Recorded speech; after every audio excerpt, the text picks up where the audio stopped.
বাংলাদেশের সেনাপ্রধান বর্তমানেও যিনি সেনাপ্রধান রয়েছেন ওয়াকারুজ্জামান সাহেব, সাম্প্রতিক সম্ভবত তিনি হজ করতে গিয়েছিলেন।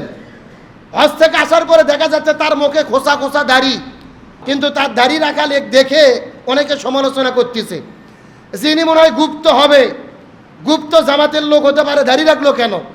আরে ভাই, দাড়ি রাখা এটা কি কোনো দলের কাজ না রসুলের কাজ? কথা বলে না কেন? এখন একটা লোকের দাড়ি রাখা দেখে আপনি গুপ্ত বলবেন, সমালোচনা করবেন, তার বিরুদ্ধে ট্যাগ দেবেন। মনে রাখেন রসুলের সুন্নাহকে মহব্বত করার কত গুরুত্ব। রসুল বলেছেন, মান হাব্বা সুন্নতি ফাকাত হাব্বানি, যে ব্যক্তি আমি নবী আমার একটা সুন্নাতকে ভালোবাসলো, সেজন্য আমি নবী আমাকেই ভালোবাসলো। ওয়ামান হাব্বানি, আর যে ব্যক্তি আমি নবী আমাকে ভালোবাসবে, ওয়াকানা মাই ফিল জান্নাহ, সে আমি নবী আমার সাথে জান্নাতে থাকবে। আর একটু জোরে বলেন না সুবহানাল্লাহ। তাহলে একটা লোক মুখে দাড়ি রাখতেছে, দাড়ি ছোট হোক আর বড় হোক, ও কার জন্য দাড়ি রাখলো এর নিয়ত একমাত্র অন্তরের খবর কে জানে? তাহলে আপনি আমি খামাকা সমালোচনা করে গুপ্ত বলে তার বিরুদ্ধে কথা বলে কেন গুনার ভাগীদার হব? আমি নিজে দাড়ি রাখতে পারিনি, আর একজন দাড়ি রাখছে, বরং তার প্রশংসা করা উচিত, তাকে ভালো বলে সাব্যস্ত করা উচিত। ইসলামের কোনো বিধিবিধান নিয়ে কটাক্ষ করার কোনো সুযোগ। তাহলে বলতে চাচ্ছিলাম, ইবাদত কবুল হওয়ার শর্ত কয়টা?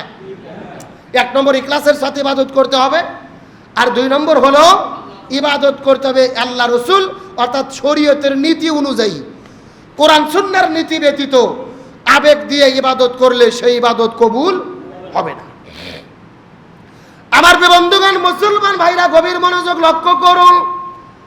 তাহলে আমি আপনাদেরকে বোঝানোর চেষ্টা করতেছিলাম, জীবনের সবচাইতে গুরুত্বপূর্ণ বিষয়ের নাম হলেন ইখলাস। আগে আমাদের অন্তরকে পরিশুদ্ধ করতে হবে, আগে নিয়তটাকে সহি করতে হবে। রাসূল আরবি সাল্লাল্লাহু আলাইহি ওয়াসাল্লাম সর্বপ্রথম যখন মক্কা থেকে মদিনায় হিজরত করবেন, ওই হিজরতের সময় সাহাবীদের সঙ্গে রাসূলের সঙ্গে একটা মহিয়সী সুন্দরী মহিলাও হিজরত করলেন। ওই সুন্দরী মেয়েটি নবীর সঙ্গে হিজরত করার পরে যখন মক্কা থেকে মদিনায় চলে গেছেন, হিজরত করে মদিনায় যাওয়ার পরে ওই সুন্দরী মেয়েটিকে মক্কার একটা যুবক ভালোবাসতেন, মহব্বত করতেন। এই যুবকটাও কয়েকদিন পরে চিন্তা করলো, আমি যদি আমার ওই পছন্দের মেয়েটিকে বিবাহ করতে চাই, তাহলে আমাকেও মক্কা থেকে মদিনায় যেতে হবে। তখন এই যুবকটা মক্কা থেকে মদিনার মধ্যে হিজরত করলেন। এই যুবকটা মদিনার মধ্যে যাওয়ার পরে আবার ওই মেয়েটিকে বিবাহের প্রস্তাব দিয়ে দিলেন। তখন সাহাবীদের মধ্যে বড় হইচই পড়ে গেলেন, কানাঘোষা শুরু হয়ে গেল। এই যুবকটা আমাদের সঙ্গে মক্কা থেকে মদিনার ভেতরে হিজরত করে নাই, কিন্তু আজকে মক্কা থেকে মদিনায় হিজরত করলো ওই মেয়েটিকে বিবাহ করার জন্য। তার মানে এর হিজরতের উদ্দেশ্য আল্লাহকে পাওয়া নয়। কাকে পাওয়া? ওই সুন্দরী মেয়েটিকে বিবাহ করার উদ্দেশ্যে এই মক্কা থেকে মদিনায় তিনি হিজরত করেছে। সাহাবীরা কানা ঘোষা করা শুরু করে দিলেন। এমনকি একটা সাহাবী রসুলের কাছে গিয়ে জিজ্ঞেস করে বলেন, ইয়া রাসূলুল্লাহ, এই সম্পর্কে আপনার ব্যাখ্যা জানতে চাই। এটা বুখারী শরীফের 1 নম্বর হাদিস। সঙ্গে সঙ্গে রসুল বললেন, ইন্নামাল আমাল বিন্নিয়াত, প্রত্যেকটা কর্ম নির্ভর করে তার নিয়াতের ওপরে, প্রত্যেকটা আমল নির্ভর করে তার নিয়াতের ওপরে, প্রত্যেকটা কাজ নির্ভর করে তার নিয়াতের ওপরে। ওয়া ইন্নামা লিকুল্লি আমরিহি মা নাওয়া, আর দুনিয়ার মধ্যে যে যা নিয়ত করে সে তা পাইবে। ফামান কানাত হিজরতুহু ইলাল্লাহি ওয়া ইলা রাসূলি, যিনি হিজরত করবেন আল্লাহ রসুলের জন্য, সেই হিজরতের মাধ্যমে আল্লাহ এবং রসুলকে পেয়ে যাবে। আর যে কোনো মহিলার জন্য হিজরত করবে, সে ওই মহিলাটাকেই পাবে, আল্লাহকে পাওয়ার কোনো সুযোগ। বুখারী শরীফের 1 নম্বর হাদিস। রসুল ব্যাখ্যা করতেছে, ইন্নামাল আমাল বিন্নিয়াত, প্রত্যেকটা কর্ম নির্ভর করে নিয়াতের উপরে। সুতরাং কেউ যদি আল্লাহ রাসূলের জন্য হিজরত করে, সে আল্লাহ রাসূলকেই পাবে। আর যদি কেউ কোনো সুন্দরী মেয়েকে পাওয়ার জন্য হিজরত করে, সে ওই মহিলাকেই পাবে, আল্লাহ রাসূলকে পাবে না। তাহলে হাদিসের দ্বারা বোঝা গেল আমাদের প্রত্যেকটা কর্ম নির্ভর করে কিসের উপরে? সবাই একটু কথা বলেন। নিয়াতের উপরে, একনিষ্ঠতার উপরে, আমাদের চিন্তা ভাবনার উপরে।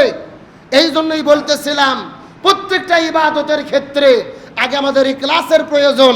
ইখলাস মানে হলো নিয়াতকে সহি করা। সেটা বলেন, নিয়াতকে কি করা? নিয়াতকে কার জন্য করা? আল্লাহর জন্য। আমাদের জীবনের প্রতিটা কাজ, প্রতিটা কর্ম সব কিছু আল্লাহর জন্য হবে। আপনি আল্লাহ রসুলের জন্য হিজরত করেছেন কিনা, নাকি কোনো সুন্দরী মেয়ের জন্য হিজরত করেছেন, এটা কেউ না জানলে জানে কে? আপনি মসজিদে আজকে শুক্রবারে নামাজ পড়তে এসেছেন, আল্লাহর রহমতে সারা সপ্তাহ নামাজ পড়েন না, আজকে আল্লাহর জন্য নামাজ পড়তে আসছেন, না গ্রামের লোক খারাপ বলবে, বউ বাড়িতে আপনাকে বকাঝকা দেয় এই জন্য নামাজ পড়তে আসছেন, এটাও জানে কে? কথা কয় না বাঙালি রে, কে জানে? এখন গ্রামের লোক সমালোচনা করবে, ওই ভয়ে যদি জুমন নামাজ পড়েন কবুল হবে? বউ আপনাকে গালি দেয়, বকা দেয়, এই জন্য শুক্রবারে নামাজ পড়েন, নামাজ কবুল হবে? আপনি রোজা না থাকলে বউ ভাত দেয় না, না খেয়ে থাকার চেয়ে রোজা থাকা ভালো, রোজা রাখছেন, ওই রোজা কবুল হবে?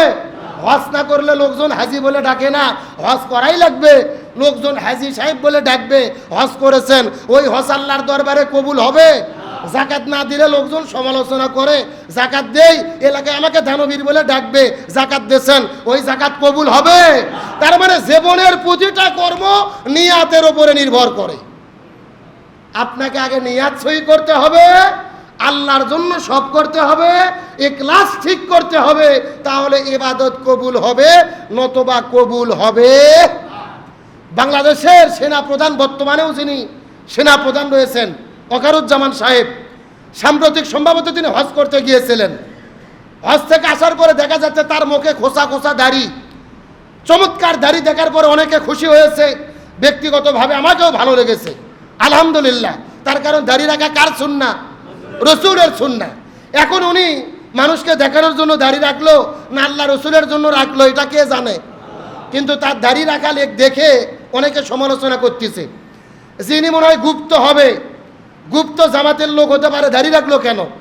আরে ভাই, দাড়ি রাখা এটা কি কোনো দলের কাজ না রসুলের কাজ? কথা বলে না কেন? এখন একটা লোকের দাড়ি রাখা দেখে আপনি গুপ্ত বলবেন, সমালোচনা করবেন, তার বিরুদ্ধে ট্যাগ দেবেন। মনে রাখেন রসুলের সুন্নাহকে মহব্বত করার কত গুরুত্ব। রসুল বলেছেন, মান হাব্বা সুন্নতি ফাকাত হাব্বানি, যে ব্যক্তি আমি নবী আমার একটা সুন্নাতকে ভালোবাসলো, সেজন্য আমি নবী আমাকেই ভালোবাসলো। ওয়ামান হাব্বানি, আর যে ব্যক্তি আমি নবী আমাকে ভালোবাসবে, ওয়াকানা মাই ফিল জান্নাহ, সে আমি নবী আমার সাথে জান্নাতে থাকবে। আর একটু জোরে বলেন না সুবহানাল্লাহ। তাহলে একটা লোক মুখে দাড়ি রাখতেছে, দাড়ি ছোট হোক আর বড় হোক, ও কার জন্য দাড়ি রাখলো এর নিয়ত একমাত্র অন্তরের খবর কে জানে? তাহলে আপনি আমি খামাকা সমালোচনা করে, গুপ্ত বলে, তার বিরুদ্ধে কথা বলে কেন গুনার ভাগিদার হব? আমি নিজে দাড়ি রাখতে পারিনি, আর একজন দাড়ি রাখছে, বরং তার প্রশংসা করা উচিত, তাকে ভালো বলে সাব্যস্ত করা উচিত। ইসলামের কোনো বিধিবিধান নিয়ে কটাক্ষ করার কোনো সুযোগ, এ ভালো করে বোঝেন। দাড়ি রাখে বাংলাদেশে অন্যায় অপকর্ম করে এমন লোক নাই। দাড়ি আছে সুদ খায়, দাড়ি আছে ঘুষ খায়, দাড়ি আছে মানুষ খুন করে। দাড়ি রাখছে দেখেই যে অন্যায় করবে না, বিষয়টি এমন না। দাড়ি রাখছে দেখেই যে সে অন্যায় করে পার পাবে তাও না, দাড়িওয়ালা ব্যক্তি অন্যায় করলে শাস্তি হবে না তাও না। কিন্তু দাড়ি একটা রসুলের সুন্নাহ, রসুলের মহব্বতে যদি কেউ রেখে থাকে, সুন্নাতের বিরুদ্ধে কথা বলা, কটাক্ষ করা শরীয়ত সমর্থন করে, বরং ইসলাম বিরোধী কাজ। আপনি যখন ইসলামের কোনো বিধানকে, রসুলের কোনো সুন্নাতকে খাটো করে দেখবেন, এর দ্বারা ঈমান ভঙ্গ হওয়ার সম্ভাবনা আছে।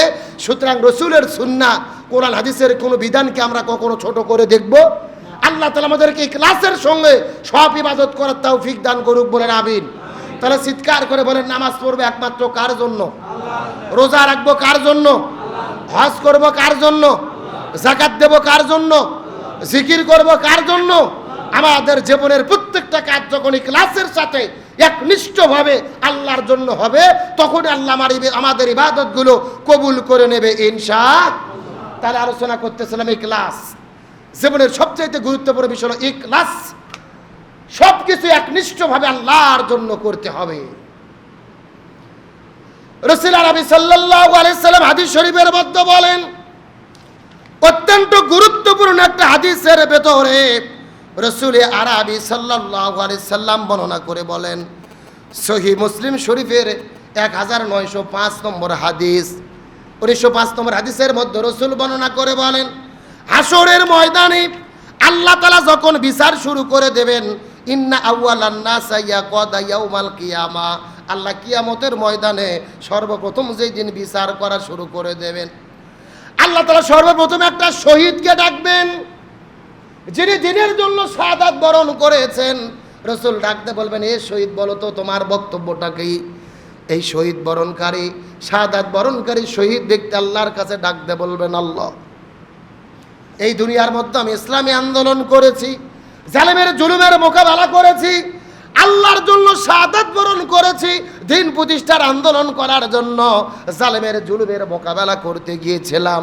আমি হকের পক্ষে ছিলাম, হকের পক্ষে থাকার কারণে ওই জালেমের আমাকে জুলুম করেছে, এই দুনিয়া থেকে জীবন দিয়ে শাহাদাত বরণ করেছি।